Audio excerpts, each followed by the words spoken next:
Hello everyone. Today I'd like to cover a topic that I've been avoiding, a topic that's floated around in the occult for as long as it's been recorded, depending on what source you refer back to. But the idea of becoming a god here and now, becoming a god in your lifetime, and basically taking up that title before you even die. And this is something that polarizes people on the right hand path and people on the left hand path, people that are in between, like me, who don't really take sides, and kind of pushes people apart, even in religion, whether it's any of the Abrahamic religions and Wiccan religions, slash Satanic or Luciferian, of course. It's a polarizing topic. The idea that one can become a god.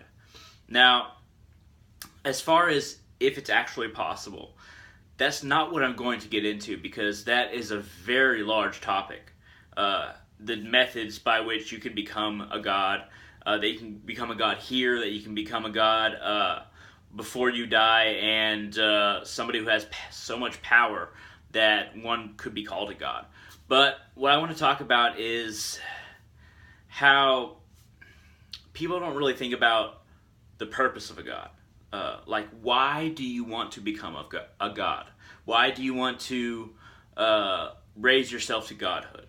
And now you might think, okay, well, if I raise myself to godhood, if I become a god, I won't have any more pain. I'll be able to satisfy all my pleasures. I'll be able to have all this power that I can just put towards whatever goal that I have. But a lot of people don't think, what is the goal that you have? What do you want to be god of? What do you want your domain to be? If you're a god of a certain dimension, a splinter dimension, or a specific dimension that's even vaster than a splinter dimension, a bubble dimension, then what do you want that dimension to be like, and what is its purpose? What are you going to serve while you're a god? What's function in the multiverse? And you might say, okay, I'm going to serve my own function. But what function is that, and why would you serve it?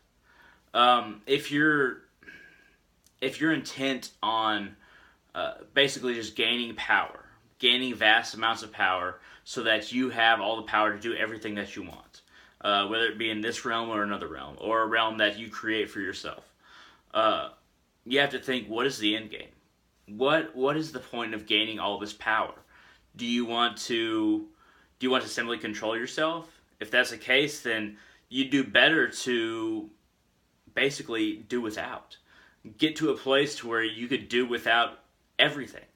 You can do without power. You can do without any help from anybody else. You can do without a single bowl that you hold in your hands. If you want to maintain and gain that sense of power that is not reliant on anything else in the multiverse, then you simply have to reach a point where you don't rely on anything. You don't rely on anyone. You don't rely on society. You don't rely on nature itself. You don't rely on if you can find food. And this makes you self-reliant completely, spiritually. If you are able to feed on a source of energy that you don't have to request or cooperate with anybody else to be fed, then that's more power than controlling a bunch of beings as a god that can provide you with all the sustenance. Because when those beings are taken away or killed, or maybe another god goes against you, then you won't have that produce that you want. And I say produce, I don't mean fruits and vegetables necessarily. I mean energy. But that can be taken away from you. So to do without is actually godhood. And the idea of becoming a god, like, oh, throughout humanity, all of these different gods have risen to their status, have done all these great things, and have all these followers. I want to be like that. I want to be that god that has all these followers, that gets offered all these things, and that lives in a realm that I control. But once again, if we're talking about millions of years, billions of years, trillions of years, what is your end game? What is the end game? When you become a god in this life, what do you want to work towards? If you have supreme power over, let's say, what you want to have supreme power over, what do you want to work towards after that? Is there an end? Is there a point to this epic task? Even once you become a god, because once you become a god, there's a whole new task of what you are going to do when you're a god. So what are you going to do, and where is that leading? But to point out the fact that a lot of people, I'm not going to say all people who want to become a god are like this, but a lot of people that follow Crowley, don't really think about why or because. I'll read something from basically the book that Crowley wrote down from whatever spiritual spirit or being that spoke to him. And the book is, of course, the Book of the Law. I don't know what being really spoke to him. I know what he called him, but I don't really know what the nature of that being was. But I'll go ahead and read a few lines so that you understand the opposite of what I'm talking about. The support of why somebody wants to become a god. All right. This is the end of page 32. Now a curse upon Because and his kin. May Because be accursed forever. If Will stops and cries why, invoking Because, then Will stops and does not. If Power asks why, then Power is weakness. Also Reason is a lie, for there is a factor infinite and unknown, and all their words are skew-wise. Enough of Because. Be he damned for a dog. Be of my people. Rise up and awaken. Let the ritual be rightly performed with joy and beauty. There are rituals of the elements and feasts of the times. Now basically what Crowley is saying there is, don't ask why. Don't ask because.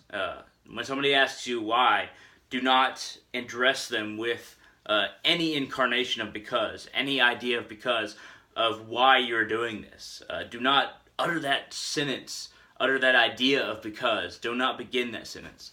And I think that's because, ironically, he doesn't want to think about why he wants to have power. And he thinks that you shouldn't think about why you want to gain power, why your greed works towards power. And if you don't think about that, if you don't think of why do I want power, what do I want to do, then even if you become a god, let's say you become a god, what is your end game? What do you want to do? It'll be a completely new territory once you reach that state. And once you reach that state and it becomes a new territory, you'll be like, okay, I wanted to become a god, now I'm a god, now what? And a lot of people think that is what it's like to reach enlightenment, but really it's what it's like to reach the state that you have never contemplated before. And this is lesser than enlightenment, because when you've reached that state that you've never contemplated, the end game of unification usually is the goal of enlightenment, of joining with everything, of knowing everything. There's that people on the left-hand path can say becoming a god is the end result that achieves knowledge, ultimate knowledge. But knowledge to what end? You don't want unification, obviously. You want to be that figurehead. So figurehead over who and for what reason? What is your end game? And when I think about it, I can't think of one. I don't want to be a god because I don't desire power.